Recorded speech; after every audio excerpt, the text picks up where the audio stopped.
The following program does not necessarily represent the views and opinions of Reality Radio 101, its advertisers and sponsors, or its listening audience. Listener discretion is advised.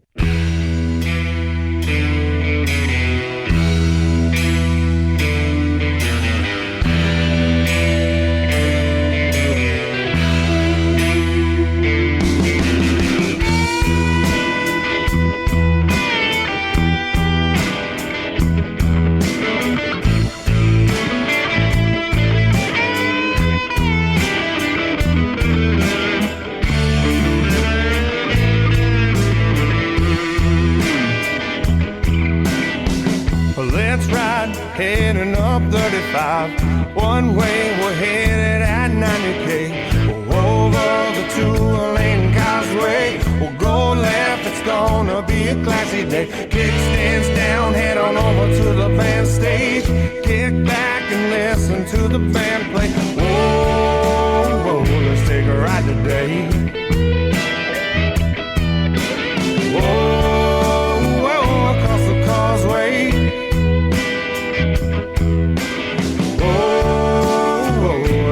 Rockin' day. Whoa, whoa, the classy chassis way. Good evening and welcome to This House of Musicians with your host, singer, songwriter, and founder of the band, Inner City Outlaws, the Baritone Bear, Barry Smith, right here on Reality Radio 101. To get on board right now, send us an email. Our email addresses are thisHouseofMusicians@gmail.com or instudio101@gmail.com.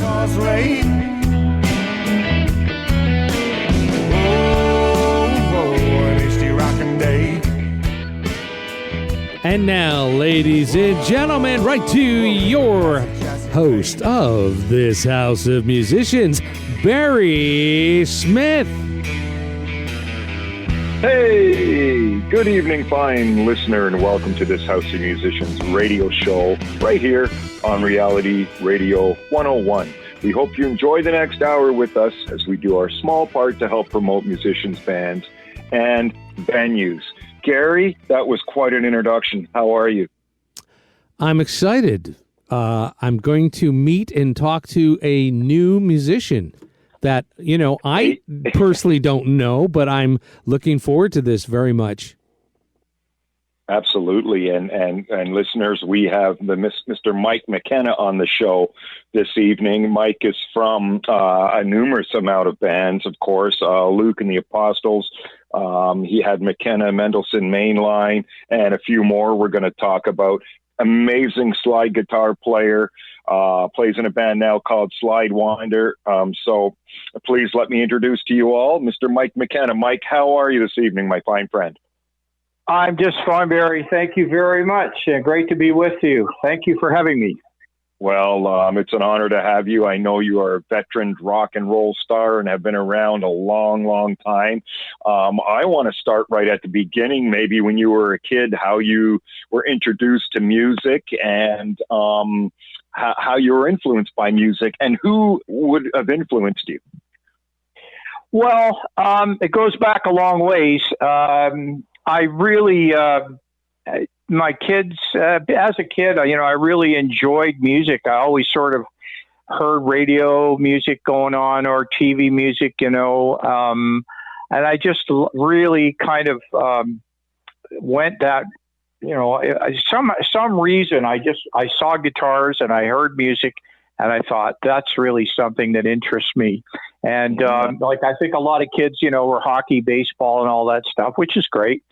But I enjoyed it. I had a very good childhood as far as music is concerned. My grandma played organ, and my mom played some piano, and I used to get to watch some of the Grand Ole Opry shows that were broadcast up into Toronto after the hockey games on Saturday nights, and there was plenty of music going on. So, it really became part of my childhood, more or less, and was very very influential on my direction as to what I really enjoyed.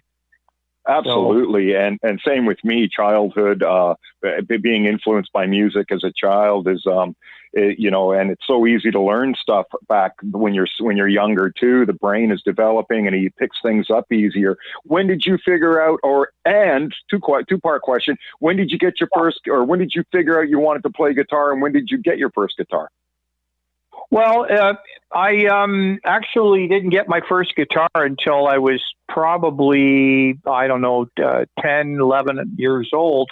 But when I was younger, my grandmother, we lived downtown around Wellesley in the Parliament area, and with my mom and my grandmom, and she took me to see a guy named Hank Snow. And wow. It was like back in those days, they used to have a show, and they would have a band come on or a comedian. And it was kind of like when you went to the movies. It was quite an experience. And once in a while, she would take me. Anyway, I saw him play. I saw his, his suits. He had those nudie suits that they wear, and it just was like, great. And I actually got to meet him after the show. She took me to out the front. He was just coming out of the stage door. We actually got to meet. And after that, it was kind of like, okay, anytime I see a guitar, or I used to watch the Grand Ole Opry with the Collins kids. And eventually I got a hold of a Stella guitar. I don't really remember how it happened. I guess they just bought me one or something. But I used to fool around with it. And then, of course, I got into Buddy Holly and stuff. And then eventually I bugged my family to buy me a Stratocaster because it had to be exactly like Buddy Holly's guitar. Cool. And so, it was kind of a slow progression for me to begin with, but I was determined to learn how to play, even if it was just, learning chords. And I was lucky enough to hook up with people that were, around my area who happened to be interested in similar stuff. There was a couple of kids that I went to school with who were learning guitar. We took lessons together, that sort of thing, So it was all kind of a mixture of things for me to get into it. My first guitar was an actual Stella guitar, which was the Sears and Roebuck kind of guitar. Cool, man. I remember those. Yeah, that's just too cool. They were like $199 or something, weren't they? Yeah, they were, and the strings were like 10 inches off the neck, and you just your fingers would be bleeding after 2 minutes. but it was a guitar, and it looked like what they had on the TV. So I figured, okay, well, that's it. So okay, here you are now. You got a Stella guitar. You're cutting your fingers. Do you remember the first time? Let me lay this one on you. What was the first song you learned? Do you remember? Was it a Hank Snow song? Actually, I think it was a song called "Honeymoon on a Rocket Ship" by Hank Snow, and it was very difficult for me to understand it, although it's a very simple song. But I absolutely loved. I had a couple of Hank records. My family loved them, and they bought me a couple of records for my record player. I sit in my room for hours just listening to this. And around the time too, there was Johnny Cash, who I loved. Perkins and Johnny Cash and all those guys playing. It interested me. And it was kind of just like, I would say probably Hank's songs were the first songs. And then I got into the Buddy Holly songs, and, easy 3 chords, A, D, and E. And that was it. If you knew how to do that, man, you were hot, man. Oh, no kidding. No kidding. Do you remember now? So I guess you're still a teenager right now. Do you remember the first time you played live, either in front of somebody? Let's skip over in front of somebody. What about on a stage? How did that happen? The first time you played, and if you were nervous? Oh, I was a nervous wreck. Yes, actually, I was very lucky. I lived up in north end of Toronto. We moved up there, Yonge and Lawrence area, and I ended up going to school Bedford Park. And one of my closest friends, who I had 2 really good friends, a fellow named Jim Stevens, who was a big Buddy Holly fan, and he knew a bunch of Buddy Holly songs more than I did, so we were good buddies. And a fella named Whitey Glenn, who was probably one of the premier drummers to come out of Toronto ever. If you're not aware of Whitey, just Google him, because he ended up. Now, we used to go and watch the Ronnie Hawkins and the Hawks on Saturday afternoon matinees at places and wherever we could get in to see them play. And of course, the first gigs I did were with Whitey and myself. He was Finnish. He came from a Finnish family, and we went to the Finnish Social Club. And we had orange shirts, black ties, and black pants, and we played all kinds of songs. And when we got up on stage, I just about fainted. So now you were called Mike's Trio at this time? That was the name of your band? Oh, no, this was a little later. Of course, that Mike's Trio I was with Whitey up until he decided they went and became the Mandela. And I left the group, and Dominic Toriano, of course, became the wonderful guitar player, the late Dominic Toriano. He took over and played it, and I was a little above my bringing up at this point musically. But the bottom line is I started my own group, and I called it Mike's Trio. Then we went in the village. It was in the Cellar Club, and I went in and actually asked them if I could play between sets of their jazz people, like Sonny Greenwich. And I had the nerve. But we played Jimmy Reed songs, and basically it formed into, it was right just before the Village explosion. Yep. And it morphed into the Apostles Band from the Mike's Trio. So we're going into kind of succession here. Absolutely. No, that's perfect. We're going into we're going right in order the way we should be going. Yeah. That's amazing. I just want to skip back just for a second. I know you were going to say something about being nervous on stage. Usually you're nervous on stage, but then when somebody claps after the first song, you kind of feel a little better. What was your experience like?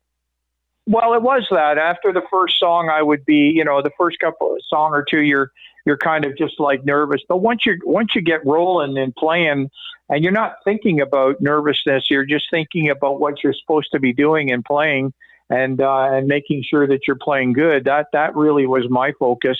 But you'd always had the butterflies. I'm sure you're a player.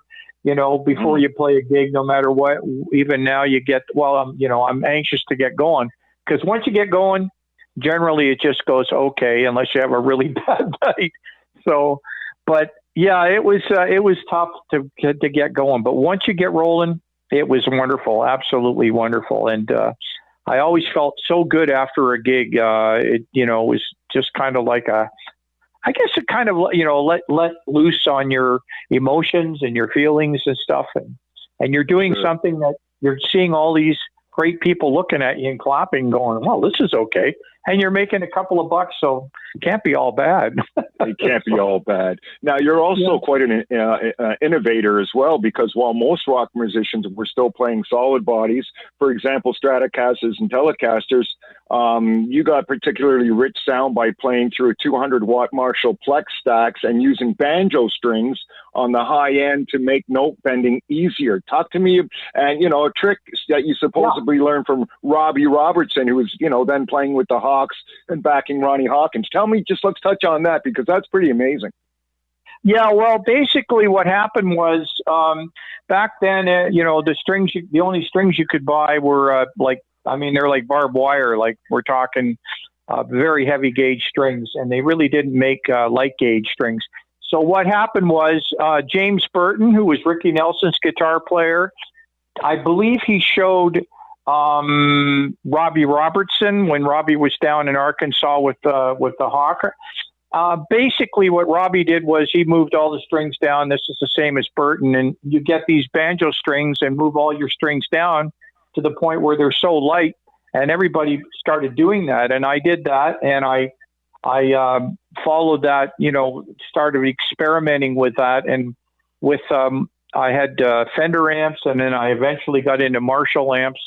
But I did experiment a lot, and I had a beautiful Telecaster I loved, and I also bought the first Les Paul that I could see in Toronto when I actually got a hold of a 59 Les Paul.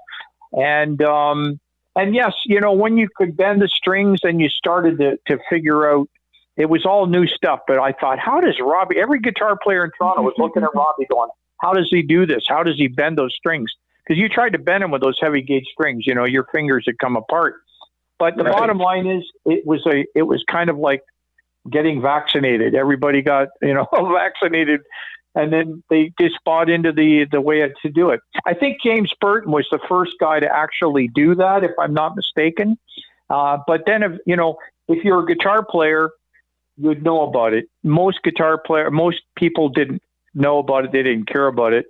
But if you're into playing seriously, and we were playing 6 nights a week sometimes, you realize, using lighter gauge string would really help out. And of course, you could make all these great noises and bend these strings up. So that was my experience with it anyway.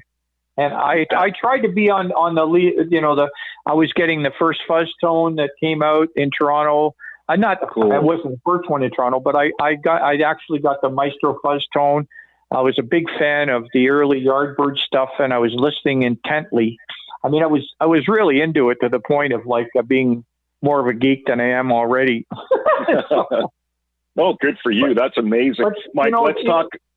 Go ahead. I was just going to say one thing. Back then, it was a learning process. Things were just starting to come out. Today it's a different story. Then it was like, amps, fuzz tones, light gauge strings, learning banjo strings, it was all new. Every week there was something new that came up, wah-wah pedals, everything was brand new, and people were just starting to experiment with it. And going crazy, like, wow, what is this stuff? Imagine having a guitar, a Fender twin reverb with a Fender Stratocaster or even a Gibson, and you're just playing you're going to get minimum sound distortion, maybe some chorus reverb out of the amp, but then all of a sudden, these pedals start coming out, and they keep coming out over the next, 10 years. People must have been just crazy, Oh, that's what I'm saying. People were they were experimenting, and people were experimenting with them, and eventually you get on to how to use them properly and that. But the bottom line was you ended up, the learning curve. That's why I think it was such a great musical time, because not only was great music being written and played and recorded, but all these new technical sounds, electrical sounds, fuzz tones and echo units, and you could buy pedals and put pedal boards together. Before that, it was you never had anything like that. So during the 60s was quite a renaissance, in my opinion, in many, many different ways, Sure. So, and that's when the best music came along, the late 60s, the early 70s. That's because of all this new innovation of pedals and electronic stuff. Honestly, the best rock bands came from back then, for sure. Mike, I want to talk about a very popular band you were in, because I want to play a song from that band.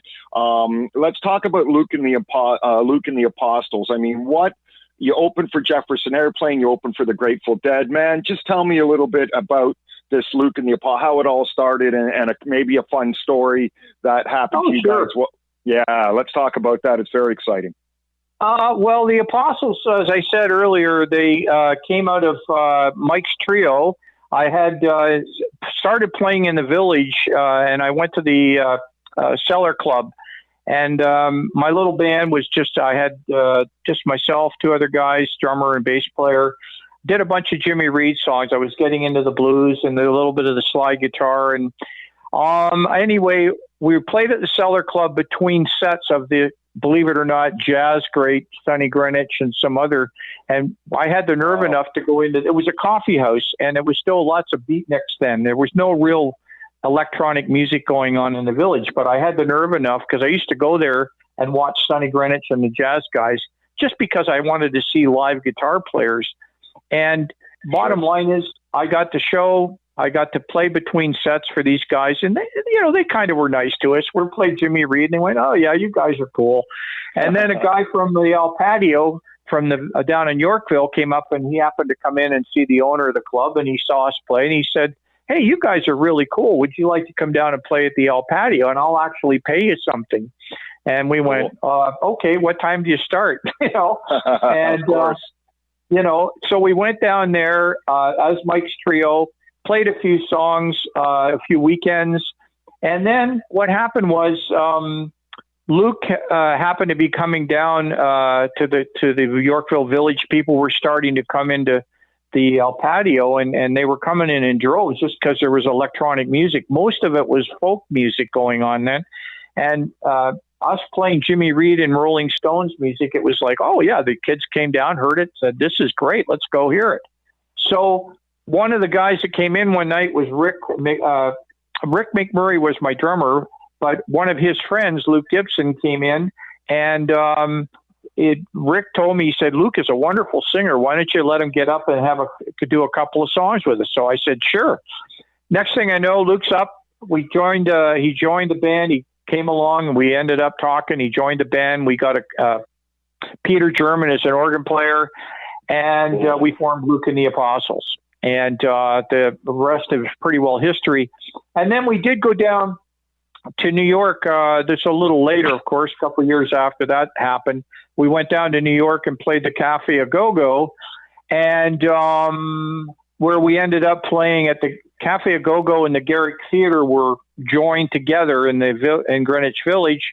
We were there for a few months, and we opened up for many people, including the Grateful Dead, the Airplane, and Frank Zappa was upstairs playing at the Garrick Theater, and we all shared the same dressing room. And a funny story is, one day I went down to Music Row, bought this beautiful guitar strap that had all these metal things on it. It was clangy and looked great with leather, and I was so proud of it. I thought, this is really cool.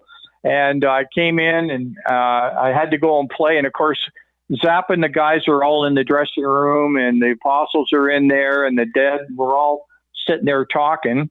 And I put and the guy comes and says, okay, Apostles, you got to go on and play. And so, okay, we're going to play. I get the strap, I put it on, and I'm going, this is really cool. And I'm shaking the strap, and you can hear the metal thing. And Frank Zappa looks at me and goes, hey, Mike. And I said, yeah. He goes, don't you think that's a little gaudy, man? Yeah, that is cool. And then he wanted it. Yeah, but it was cool. And actually, I met Gary Garcia, became good friends with him, and sold him a Les Paul that's on the Rolling Stone cover way back from those days. And so there was a lot of good times.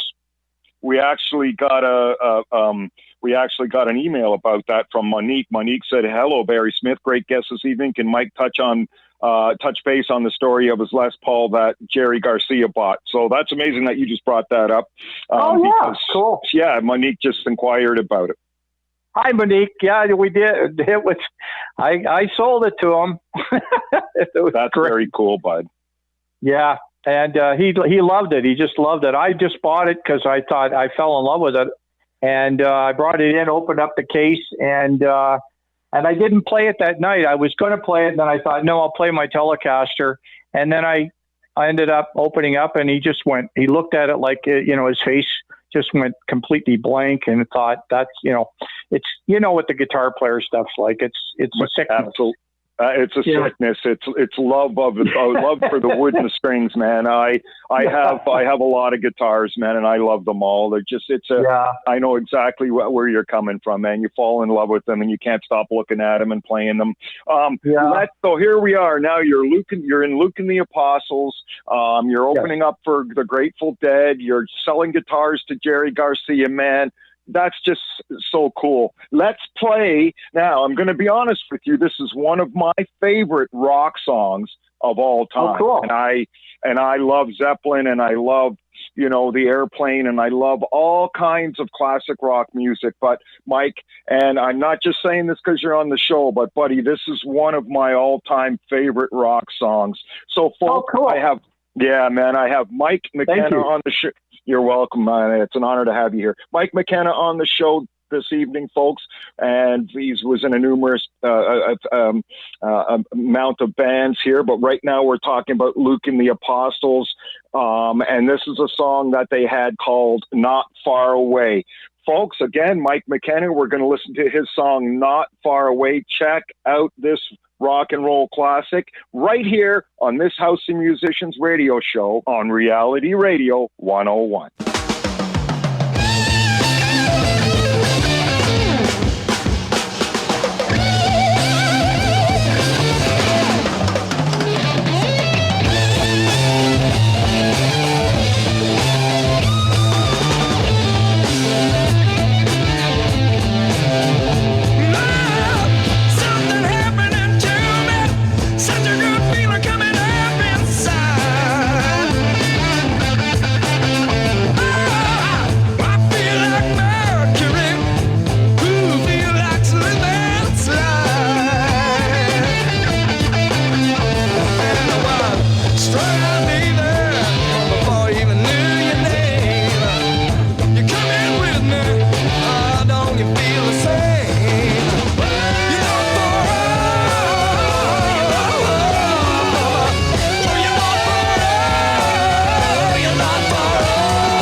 Fabulous listeners, we have the one and only Mike McKenna on tonight's program. And wow, Mike, what can I say, buddy? Luke and the Apostles, Not Far Off. That song, Not Far Off. Tell me how all that happened, man. Well, we got together, we've broken up and we kind of gone our separate ways for a little while. Then we got back together and we were working Luke and I were kind of figuring out what we wanted to do. We had wonderful people in the band. Danny McBride, Bob McBride's brother, guitar player, was also in the band with us. Pat Little was the drummer. Jack Geisinger ended up our bass player. We also had Bruce Palmer with us from the Buffalo Springfield for a short while. But the bottom line is we ended up getting together, practicing, and then doing some gigs. We actually went down to Boston to play, opened up for Mountain a few times, Leslie West and the gang, Felix Pappalardi. And then we went in the studio and our manager, Bernie Finkelstein, said, you guys need to get a record out. Let's get something going. And of course we did You Make Me High, which was the other side of Not Far Off.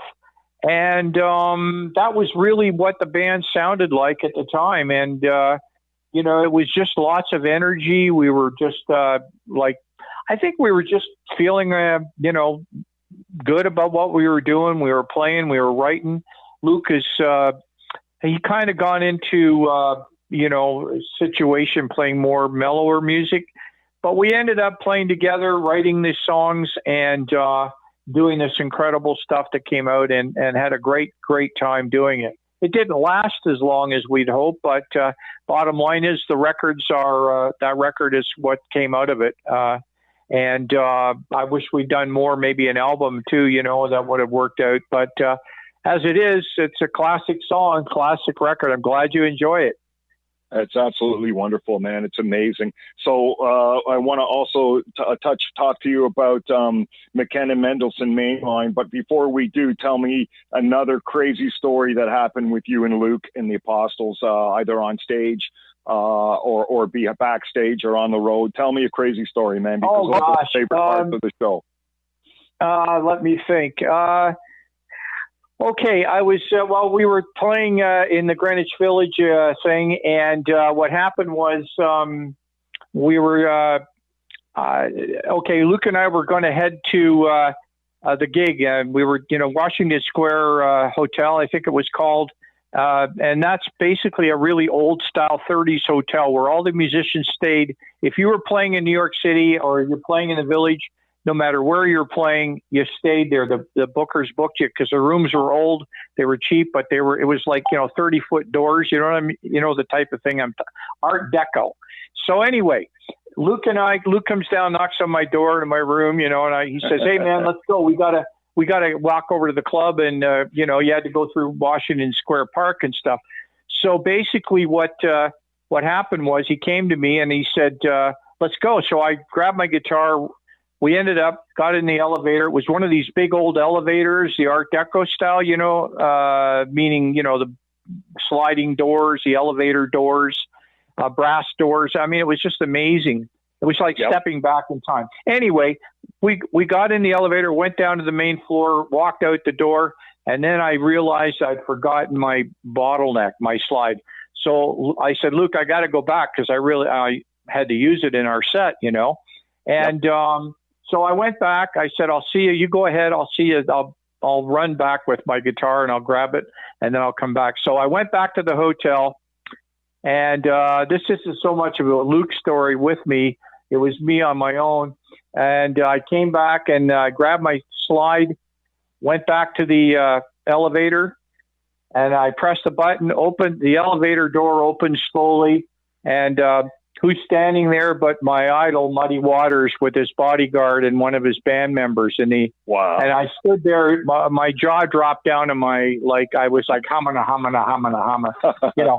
And and it was like, he said, are you going to get in the elevator, son? I went, oh yeah. That's awesome, man. It was very nice, and I got to ride down to the elevator with Muddy and have a quick, how are you, sir? And I can't tell you what a big everything you tell your idol. And he was very nice. His bodyguard was huge, and he looked at me like, you better not make a move, pal. and I just was, and he had the mojo in his hair. He had the big pompadour hair back then, and he was such a nice man. And more recently, I got to talk to his son. His son just passed. One of his sons passed away. And anyway, bottom line is that was a remembrance I'll never forget. And actuality, I'm writing a book right now where all this is going to be in. I'm in the process of writing a book with a good friend of mine, Randall, and we're working on it, and hopefully get this book out in the next year or so. And all these great stories are in there about the Apostles and the Mainline and all the rest of it, and many, many more. Good for you, Mike. Those are such great stories. I want to talk about McKenna Mendelson Mainline. Just before we do, yes. I got an email from Ray, and Ray says, "Hey tonight." That means hi tonight. What was it like opening for Jefferson Airplane? And then he's got in brackets, lots of drugs? Ha. Well, to be honest with you, it was, we opened up for the Airplane. Now, if you're talking New York or you're talking at the Sony Center, I think it was called, or whatever it was back in those days, where we opened up for the Dead and the Airplane were the headliners, and the Dead and of course the Apostles were the opening act.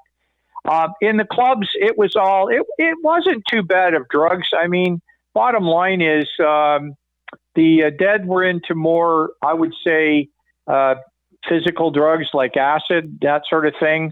I wasn't into that stuff at the time. The Frank Zappa and the guys were great. They were all California kids, smoking dope. Like, it was no big deal back then. They came up to New York City, and it was like, they were smoking dope in the hotel, walking around on the floors. You had nothing else to do. So it wasn't really that bad. When we got to meet Bill Graham, who was the promoter, and I believe he managed the Dead, and I think he was managing or partly managing the Airplane at the time. But he absolutely loved the Apostles. He just loved us, and he said, "I want you to come down to play at the Fillmore when you get down to the States some more, and get your record going." And bottom line is, at the gig that we did at the Sony Center, I'm not sure what the others did in the dressing room, because we had our own dressing room. And actually, Bill Graham was an absolute marvel and a wonderful, wonderful man. We came in, we got to the Monday night. It was a 7-night gig or a 6-night gig. We ended up walking into the dressing room. There was flowers and champagne everywhere. Cool. No dope, but it was great. And we got to jam every night with the Dead in the Airplane. We were on a revolving stage. It went around in a circle. They had that set up somehow. And all the bands at the end of the night we would play. That was a highlight. Absolutely phenomenal to do that. And I don't say I become great friends with the Airplane, but I did know the Dead. The Apostles and the Dead were very, very good friends as far as hanging out together and just knowing each other. They were more like we were. They were just young kids like we were, having a great time, And the Airplane were more of they were already pretty big with their records. They had a couple of huge records that were just, so they were kind of in that status thing. Jack Cassidy was a bass player. He was fabulous. He was great. He used to come to our dressing room once in a while and say hi. And, the rest of them, Grace Slick and that, we didn't really talk with them too much. But, good people, I guess, but just they were in their own thing, Yeah, and, I can kind of get doing shows, maybe smoking weed or, some opioids, a little bit of opioids, but I could never understand how, say, like the Dead, how they could do a show on acid. I mean, I can't fathom it at all. Like, holy smokes. But anyway, let me read you a couple of more emails. Mike, this is from Tim. Tim says, "Hey, just saying hi. Love the music. Cool show. Stay healthy, hi, everyone." Tim. That's from Tim. We got one here from Stephen. Can Mike tell us what it was like to work with the Doors, Paul Rothchild? Thank you so much. Well, thank you. Who asked the question? I'm sorry. Yeah, so that was Stephen. Oh, hi, Steve. Yeah, no problem, man. We had a great time. Actually, it was really quite the time with Paul. he came up to Toronto, and I guess he'd heard something about Toronto bands and stuff, and he was coming up scouting bands for Elektra Records. And he actually came, I think he came to hear some bands, and he came into the Purple Onion where we were playing. And he absolutely loved the Apostles. He loved Luke's voice. He was absolutely mesmerized by Luke's voice. I think it was kind of like a Doors type of vibe or something. I'm not sure, but Luke could sing beyond. I mean, he was way beyond his years as a rock and roll singer, as you can hear not far off, and You Make Me High. But the bottom line is, he was a wonderful man to work with. He actually came to our rehearsal. He said, "When are you guys going to rehearse again?" So we told Paul, and he said, "All right, I'll meet you here, say Monday night at 8:00. You're going to rehearse for a while." So we came to rehearse. He picked up the phone and called Jack Holtzman, Elektra Records. He said, "This is my newest signing. Listen to this band," over the phone. That's crazy. Yeah. And so we got down to New York, and we ended up doing some demos for Elektra. We actually did a record called Being Burnt, and the B-side was Don't Know Why, which it got released, I think. But what happened was Paul Rothschild got busted just as our record was going to be released. He got busted. He got busted for a joint or something. Jack Holtzman called us and said, we don't know what to do with you, man, because you were Paul's baby and you're Canadian, and it's kind of, blah, blah, blah. Anyway, it didn't pan out. But the bottom line is, working with Paul was fabulous. He was a wonderful man. And he said, listen, he was a guy, he had the acetates for Paul Butterfield's album before it was even released here. And he brought us the acetate to listen to. He says, "Listen to these guys. They sound like you guys." And he said, "This is going to be a big record for us."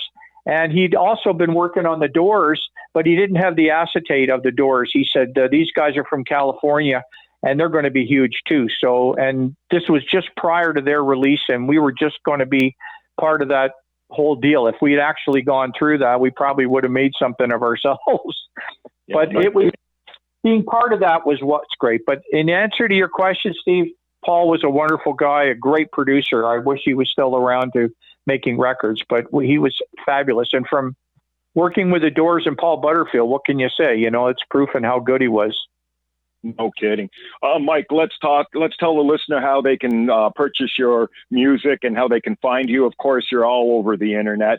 It was no problem to find you, but why don't you plug yourself for people out there who can go read up? You got a huge Wikipedia write-up on there about you and everything you've done. Excuse me. How about some websites people can go to? Well, to be honest with you, I don't have a website anymore. I just have my Facebook pages, which I do. Like, I have Mainline page, I have Apostles pages, I have the Mike Mckenna page, and I do as much information on there as I could do on any website. And if you become, if you want to, like, I have friends who like Mike Mckenna, I have the Mike Mckenna site, and basically I have as much of that as I possibly can. So that if you want, you can contact me on there personally, and I'll add you to my page, whatever page it is you're looking for. If you're looking for Mainline, or you're looking for the Apostles, or looking for just my information, whatever. I'm happy to be, and I have CDs, Mike Mckenna and Slidewinder CDs, Luke and the Apostle CDs for sale. I can, give you all the information that if you're looking to purchase any of our music, then believe me, I can hook you up very, very easily. And now there is, I think, the Apostles. We just did a CD about 3 years ago with Whitey Glenn, my old drummer friend, and Luke and myself, Whitey, and we did a great CD, which is available on True North Records. If you want to just buy a few cuts and hear it. It's on there, and but if you come to my gigs, when we're back at the gigs, I'll have the CDs, T-shirts, you name it. I've got them for sale. So, bottom line is, if that helps, that's great. But Mike Mckenna, any Facebook stuff, if you message me on there, personally message me and tell me what you're looking for, or just say hi, where I'm happy to answer you. I will answer every message I get. Well, that's amazing, Mike. That's outstanding for you to do that with your fans. I want to talk about McKenna Mendelson Mainline. Let's play a song first from the Stink album, very popular album. I'm dying to find out why you called it Stink, but let's do all that after. Let's do all that after we play the song. Oh, that's X-rated, man. I can't talk about that, man. Okay, well then I think I have an idea what it might be, but yeah, maybe we'll talk about that after the show. Mike, what an absolute pleasure to have you here, folks. We're going to listen to another one of Mike's songs from McKenna Mendelson Mainline. This song's called "One Way Ticket" on this House of Musicians radio show right here on Reality Radio 101.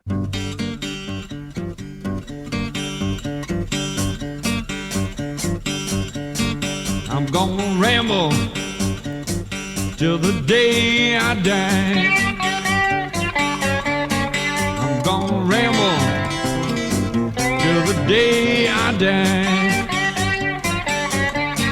I've got a one-way ticket and I ride the main line. I'm gonna ramble till I fall down on my knees.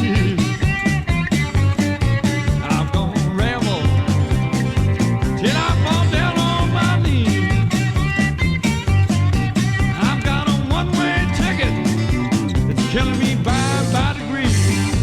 All right.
Hey folks, welcome back to this House of Musicians radio show. I have the wonderful Mike McKenna on tonight's program. And Mike, let's talk about McKenna Mendelson Mainline and where One Way Ticket came from, man. What a great song.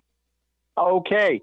Well, I'll tell you, the band was pretty cool. We ended up, I'm not sure exact history of a One Way Ticket, but I really think it was a statement by Joe Mendelson that, you know, I'm going to ramble until the day I die.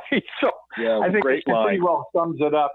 But we actually got together after the Apostles broke up, and I ended up going with the Ugly Ducklings for about a year, playing with them. And then after I left them, I decided I really wanted to play more of a blues-oriented band, and ended up hooking up with Mendelson Joe, or Joe Mendelson, and was very lucky in that sense. And I've been very fortunate in hooking up with some great musicians, like the guys I've played with in the Apostles, of course, and with Joe. And what happened was a funny story if you have a minute or so, but the bottom line is I put an ad in the paper, and this is in Toronto. There wasn't really any music papers. And I said, I'm looking to put a blues band together, put my name in the paper. I got a bunch of calls, and I got one call from a guy who goes, I said, hello. He goes, don't you think you're a little naive for putting your name in the paper? And I thought, well, I wonder who this guy is. And of course it was Joe. And the rest is history. We played together. I went over to his place. We played some music and sat around for a couple of days just playing music and enjoying it, and formed a band. And the rest really is just go. We did the Stink album in England. We went to England to see if we could make our fortune. We did. We were fortunate enough to go over there. We worked in Trident Studios, which is at the time a very state-of-the-art studio in Piccadilly Circus area, I believe it was. And we were very fortunate to hook up with Liberty United Artists record label, and they treated us well. We got a great chance to play and record in England, which was a completely different scenario than doing it in Canada. It was much more. I mean, by that time, the Brits had really they knew how to record. And anyway, we had a great time. We wrote a bunch of songs. Joe was the main songwriter, but again, the whole band, Mike Harrison, Tony Nolasco, myself, and Joe, put that unit together to sound like it did. The whole, it's all very, very important to know that everybody's part in that is important to come out of the final sound. Absolutely. And England really had it going on. They were the showmen, like Ed Pilling from Flood. The way they dressed, they were showmen at their time. They were really good at being showmen back then. Yes, absolutely. Here's another email, Mike. Sorry, go ahead. No, that's cool. Here's an email from Katie. Katie says, hey, first-time listener, because of Mike. What was the best venue that you played and why, Mike?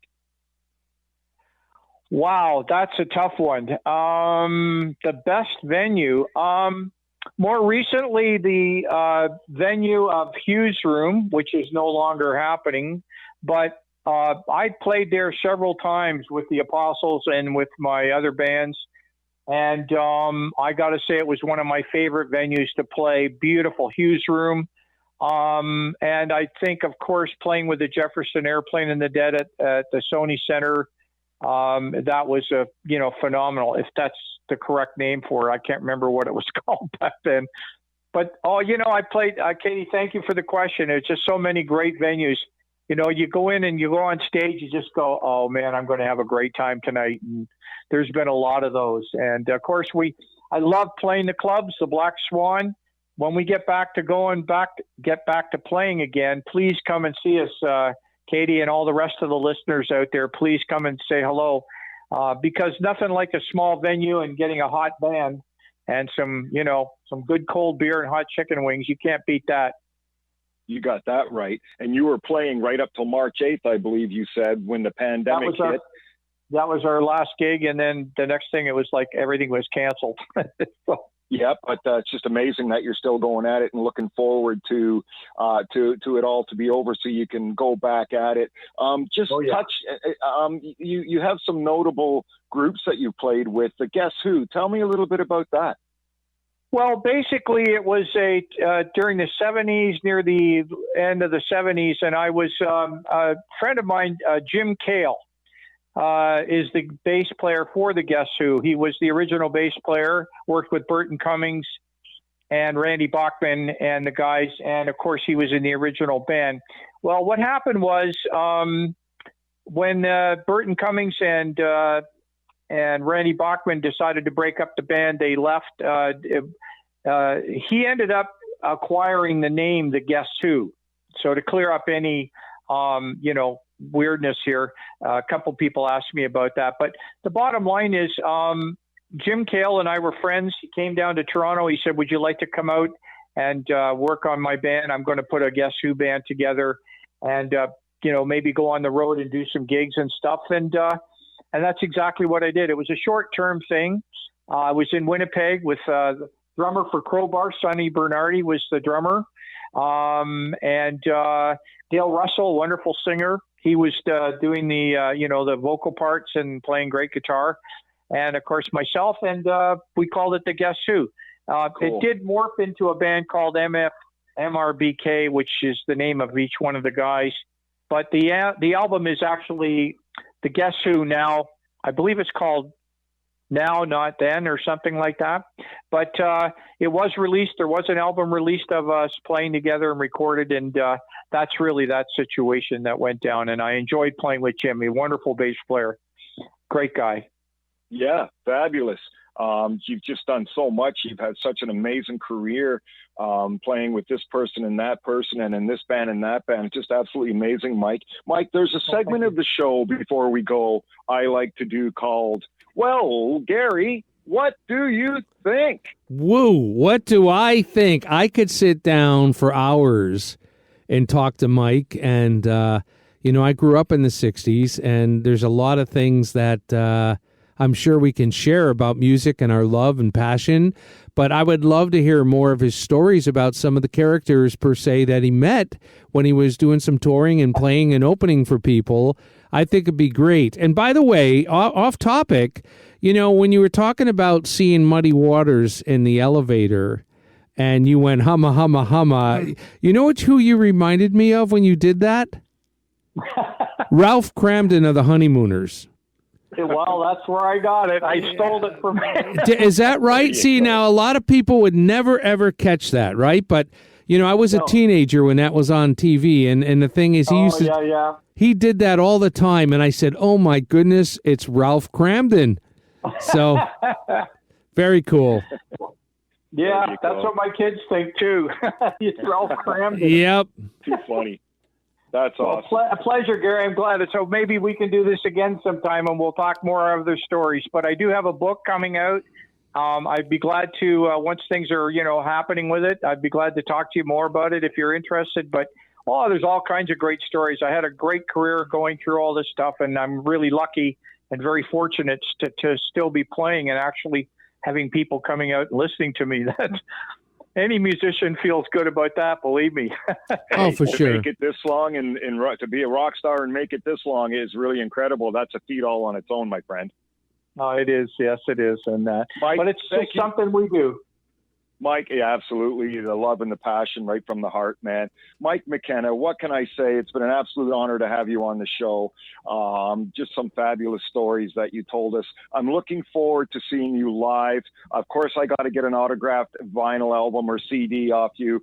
So I want to make that happen. I like to get autographs of something signed from all my artists. I have a big rock and roll wall that I hang them all up. So I'm looking forward to getting that from you, Mike. And again, what an honor to have you on the show. We're going to follow your progress, any new albums. I'm going to come see you live, and we'll definitely have you back on the show in the future down the road. Thank you so much, Mike. Thank you, Barry. And Gary, thank you very, very much You're for welcome. everything, and it's been a pleasure.